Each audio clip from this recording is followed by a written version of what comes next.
friends, today's the big word is onomatopoeia. Sounds difficult, isn't it? I'll make it easy for you. It is on o ma to p ya. Onomatopoeia. Zap, pow, crush, trom, twill, bang. These are not just punches, they are onomatopoeia.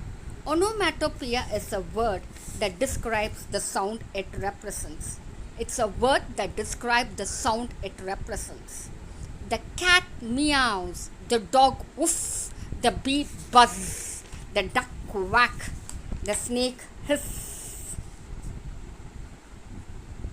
Ding dong, zing, swish.